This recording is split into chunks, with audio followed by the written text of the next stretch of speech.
Karen England. Karen England is the executive director of the California-based Capital Resource Institute and the founder and director of Nevada Family Alliance, and is a self-taught kitchen table activist. Karen has a long history of mobilizing citizens in school board meetings, at state legislatures, and rallies. Today, she leads the fight to expose and eliminate progressive ideologies in the classroom. This includes CRT, SEL, and graphic sex education. She is an effective leader in reclaiming parental rights at the school district level and is passionate about sharing her decades of knowledge. Karen has been featured on various national media outlets. She has long been a coveted national speaker for conservative crowds across the state of California and Nevada due to her passion and engaging conversational personality. And she does have quite a personality. So here she is, Karen England. Yes, I do. Thank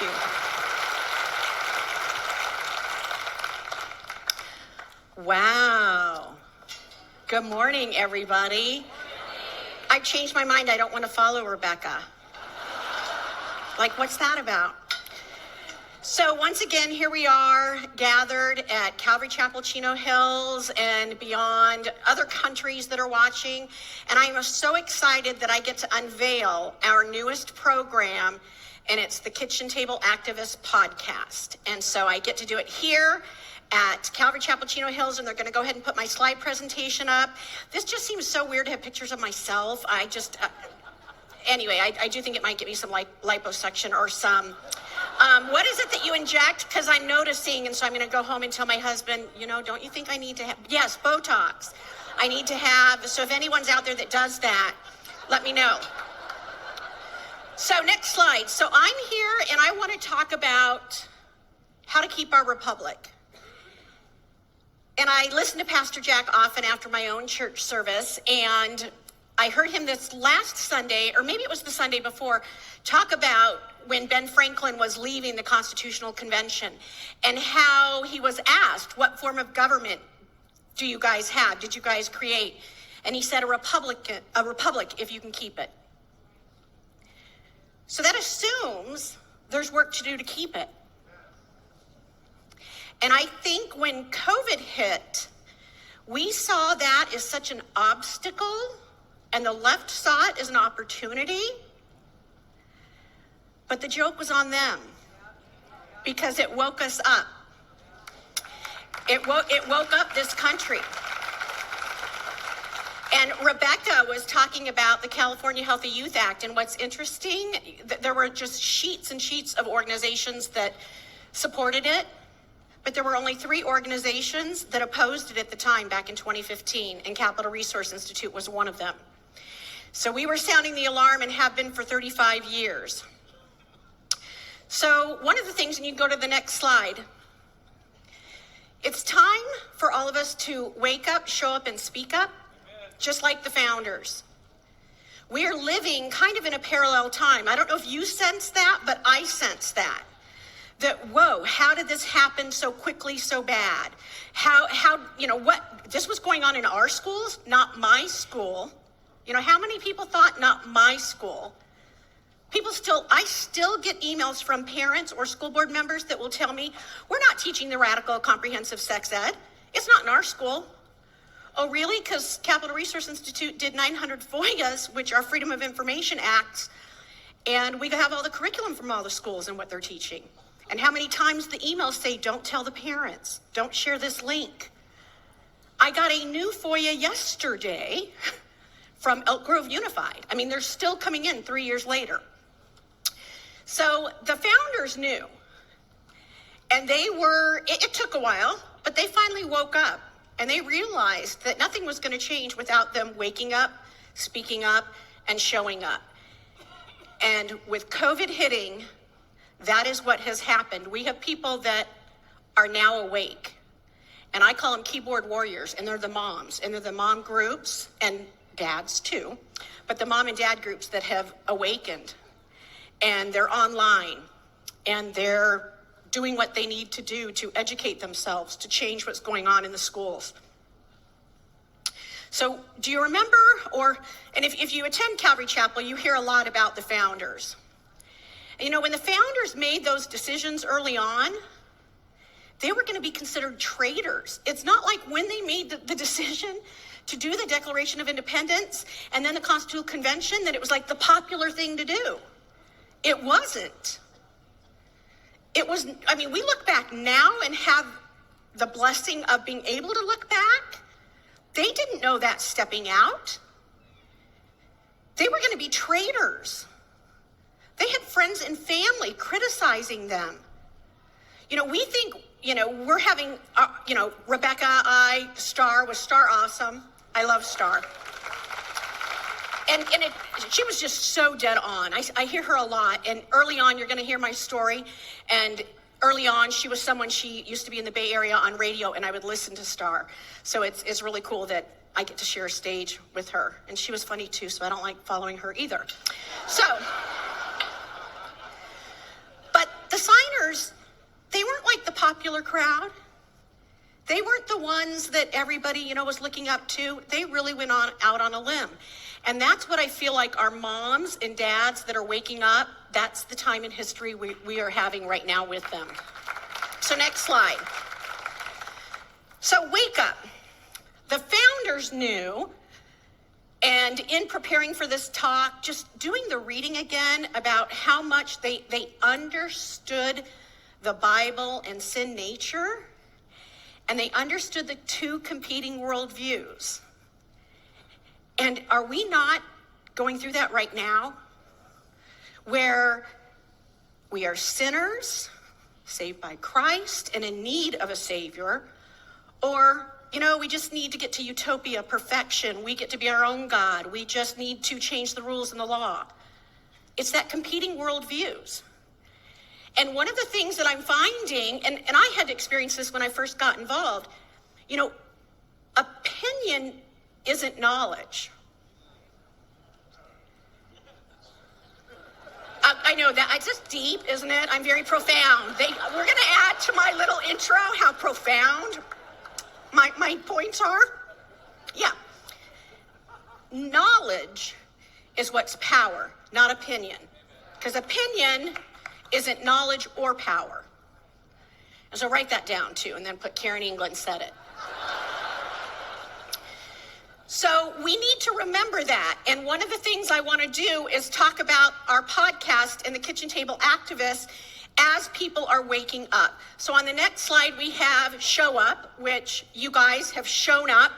And a lot of people are showing up. They're showing up at school board meetings. They're showing up at city council. They're showing up to vote. I think for a lot of us, we've gotten kind of, I don't want to say, well, yeah, I'll say it, lazy. We think our citizenship is voting. Maybe jury duty. Begrudgingly. And when my son was overseas, I remember going to jury duty, and his little daughter was missing him, and missed his first he missed her first Christmas. And I remember being at jury duty, and people were complaining. And I just, sometimes I'm not the most tactful or winsome or Christ-like. And so, I know that's a shock to anyone that's heard me speak. So I remember saying to the people that we were standing at the crosswalk leaving because we had to come back the next day before we were rejected. I always want to be on jury duty, but anyway. So I remember they were complaining, and I just said, do you know how great it is we live in a country where we are going to be the ones that decide this? My son is fighting in a country where they just shoot people because Saddam Hussein says so. Like, do you get that? And I think they were like, well, who's this crazy lady? But I was a little bit emotional and a bit upset. So it's important that we show up. And again, far beyond Election Tuesday and jury duty. It's a republic if we can keep it. And the we isn't someone else. The we isn't your neighbor. The we is sitting in this room and in the audience watching.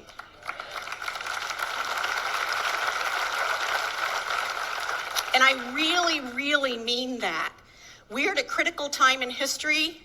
Great, I have 4 kids. They were in competitive soccer. I get all of that. Our lives are busy. But it is time when you leave here that you set time aside to be engaged in your culture and in what's going on at a level that you never have been before. And that's saying a lot for a church and for people that will come out on Saturday and for Calvary Chapel Chino Hills viewers. But if not us, who? And now that you know, you can't unknow. So I'm expecting a lot out of you all. So next slide. So speak up.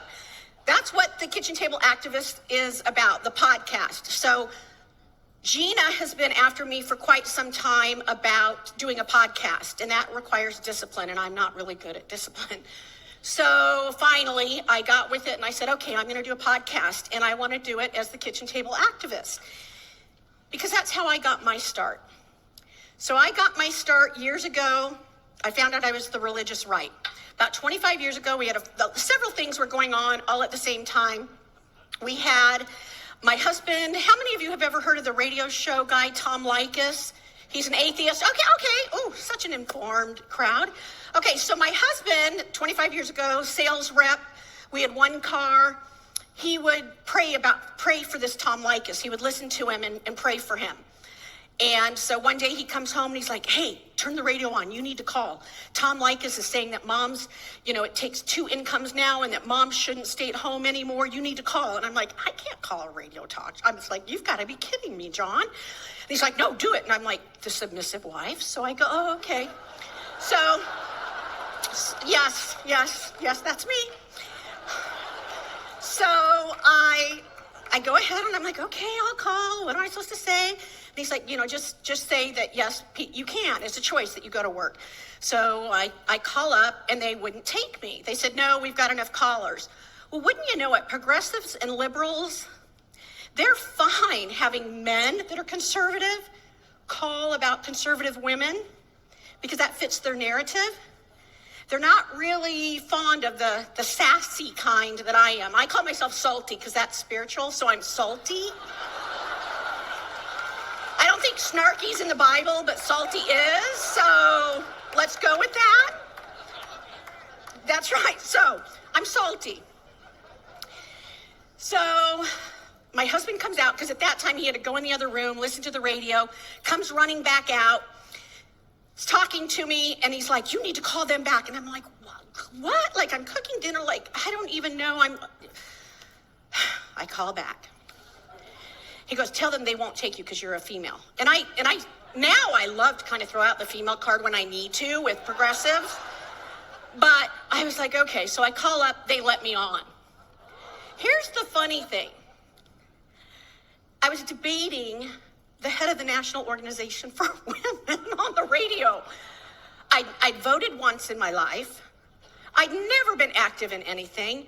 And all of a sudden I'm on a radio show and I just was like, hey, it's a choice. And it's, our family vacations are camping. We have 1 car. It is a choice we have made for our family. So that was the first thing that happened. And then the second thing that happened that was really interesting, and I'm sharing this because I am you guys that want to get involved but don't know how or what. So we had a foster son, and I was reading in the paper about the local school board and how we needed to get engaged because this religious right person was there and she was ruining the school board and she was destroying public education. Now, I was a new believer. I became a believer about a year before I met my husband. We then got married. We've been married. This would have been like 3 years after I was a believer. And he's the one that got me to vote, in addition to calling the radio show. And now, when we're starting in a conflict and I look at him and say, are you sure you want to keep arguing? Because I argue for a living now.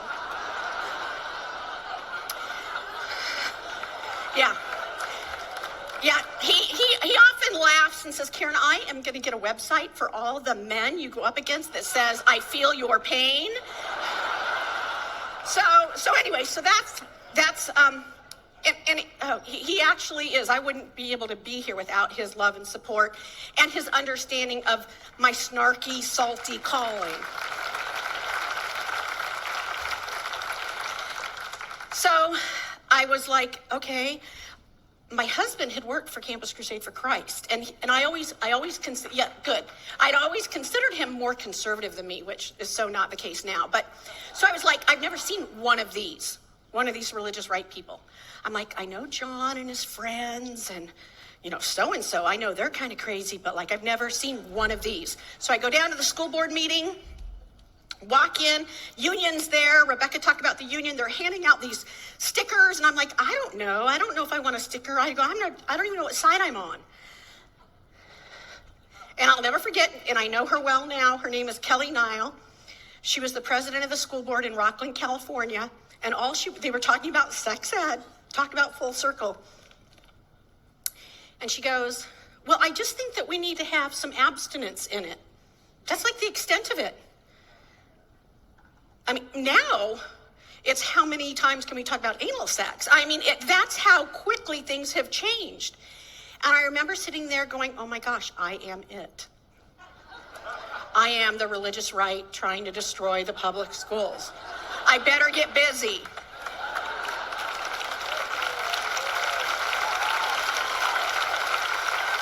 So, you can go up to the next slide because here's the other one. How many of you are familiar with what happened on Lobby Day, went to Lobby Day, heard about Lobby Day? Okay. So, unfortunately, you don't get to hear my entire talk at Lobby Day. You're getting some of it today. So after all of this happened, I went with Concerned Women for America, had a Lobby Day at the state capitol in California, and so I went. And I'll never forget, how many of you know former Assemblyman Steve Baldwin out of San Diego? Okay, it was a while ago. I was in my teens. So he was speaking, and they're explaining this bill, and all of us really well-intentioned moms are there, and we're listening. We're like, yes, this is a really bad bill. Yes, we're going to go talk to our legislators. And so at the end of Lobby Day, we had to line up, and they gave us a packet of information with a legislator's name and their room number. Yes, and my girlfriend and I took it. And we walked out, and we looked at each other like, who's going to talk? And I'm like, I'm not going to talk. She's like, I'm not going to talk. It went in the trash, and we went home. But that's the experience lots of people have had. How many people thought going to Lobby Day was going to be more difficult than it was, and you went, and it was like, whoa, this is easy, I'm smarter. It's amazing. The next year, I started doing citizen lobby days. And as a result, all these years later, I'm turning it into the kitchen table activist. So let's go to the next slide. So here's what's going to happen on the kitchen table activist. I brought my handy dandy planner. We've got them out on the table. I like to buy these planner things and the stickers and all of that, and then it sits in a closet. So I'm really excited about the kitchen table activist because I'm going to put all this stuff to use. But it is a thing with younger moms. So I'm going to start with, you can go to the next slide. So we started with podcasts and workshops. So we have a handful of podcasts already up there. So you go, all of this is free. I want you to be able to listen to it, print the printables, and use it for free. And while this is California, this podcast is for wherever you live. And I'll talk a little bit about that, but you can scan it. And you've also got a card in your binder, and you'll be getting emails from me if you're on our email list. But a podcast. So our podcast is anywhere from about 5 to 30 minutes long. So very short. You can listen to it while you're cooking dinner, pop it in when you're going into the car line at school. I wanted something knowing that moms' lives and dads, we're not like progressives. We're actually busy at church and serving our community. I mean, our life isn't school board meetings, although it is becoming that, and I want to help you be effective at that. So, podcasts. I'm going to give you a couple of examples of the ones that are up there now, but there'll be a new one released every Tuesday. We have How a Bill Becomes a Law. I did that after this last Lobby Day. Was anyone at the training, Lobby Day training? Okay, oh, this is cool. Okay, so the Lobby Day training, and I explained how a bill becomes a law, and that AB 2223 means Assembly Bill 2223. Everybody's heads nodded. Really? That's what that means. Something that simple was a reminder to me that there was a time where that was new to me, and that knowledge gave me power. And it was like, oh, okay, I understand better. Because let me share a little secret.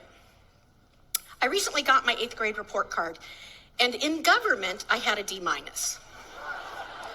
So you too, as long as you can say plutocracy, you can become thank you. I knew someone would know my joke. Gina was like, I don't think people are going to know that. I go, they are. I'm just telling you. I'm going to weave it in somehow. But I'm really into that word. I did have to go Google it to make sure I understood the meaning, though. So I want you to know, I got a D- in government. So we have the podcast. So how a bill becomes a law. A more recent one I did was obscenity laws and porn in school, and there's going to be a lot on that. Our kids are really faced with a lot of porn in schools.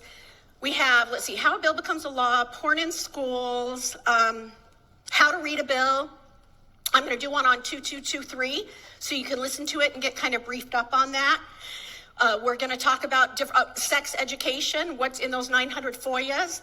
But my goal, and you can go to the next one, is that by the end of a year, everyone will have an activist planner full of information for their own community. And for those of you that aren't from California, it will also include your state. So when I talk about how a bill becomes a law in the legislative session, I give you examples of where you can go, whether you're in California or somewhere else, to get that information. That information will be linked on our website.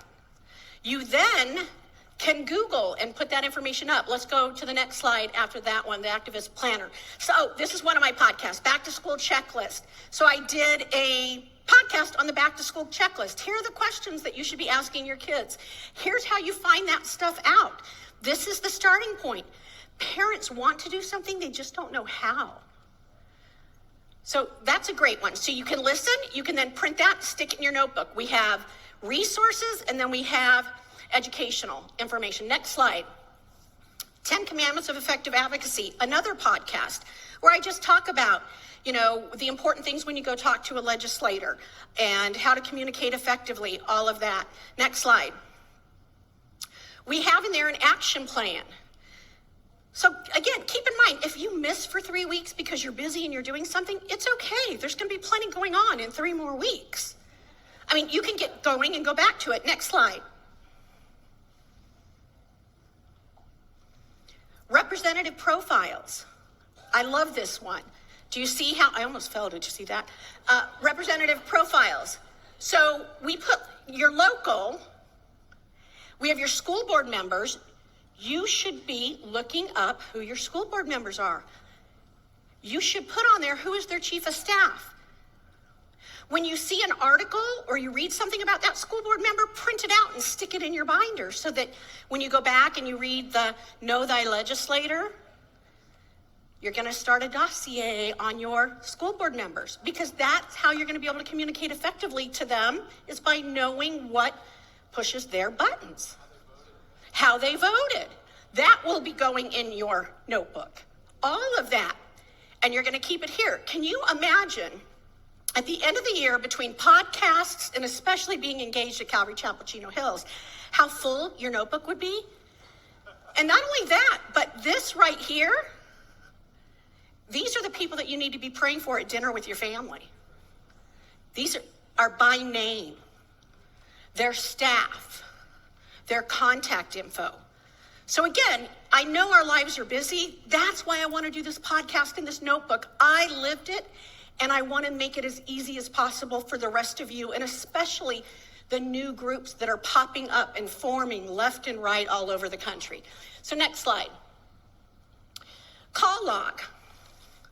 Every time you make a phone call, and you don't have to do it every time, but I think if you start keeping this, you'll be empowered to do more. When your girlfriend comes to visit you from Florida and sees your notebook, it's going to inspire her. I didn't know you were doing this. This is so cool. Again, this is all free. I want to do it for free because especially our younger moms, it's kind of, I don't know if anyone's heard, I know Biden was going to have it under control, but there is inflation and things are expensive. So we want to offer that. But here's a perfect example. Calvary Chapel's action alert. Hole punch it and stick it in your notebook. Look back. This is also a time to look back and see the things like how this church helped defeat the, was it 1400? The healthcare for all. It's a reminder, just like our founders. It's a reminder of everything that you worked on that you won. And it's a big prayer log and prayer journal. Great for your kids to see. Next slide. Other tools, I don't want you to miss my voice ever, so there's an episode tracker. If you saw my big picture with me, this is just so funny because I know you don't believe it, but I'm an introvert. So seeing my face on this thing out there, I was like, John, we're going to put it up in the house and I'm just going to have it follow you around. When when we're in a fight, I'll just be like, which we never fight. I'm a pastor's wife. We never fight. So there's more tools. Next slide. One thing that we just launched in the last 2 days, and we already have one in Tennessee, and I'm hoping from online or from here, we have some, and it's kitchen table activist clubs and gatherings. And we want leaders. Couple of things. This is not to take the place of the active parents group you're involved in, like Calvary Chapel has one. Keep that. We still want you to get engaged with us. You don't have to be a kitchen table activist club or gathering. We want to help everyone. I'm working with the Moms for Liberty in Tennessee quite a bit. I want to help them. It has nothing to do with, they don't have to become a club. I believe God has called me for right now, all of those years of being engaged in school board battles and staying at school board meetings till 1:30 in the morning. It has all been for right now, for this, and to equip those young moms. I so believe that in the core of who I am. So, and we will have, and gatherings. So one thing, we talk about the founders and their sacrifice. We need to start making those sacrifices.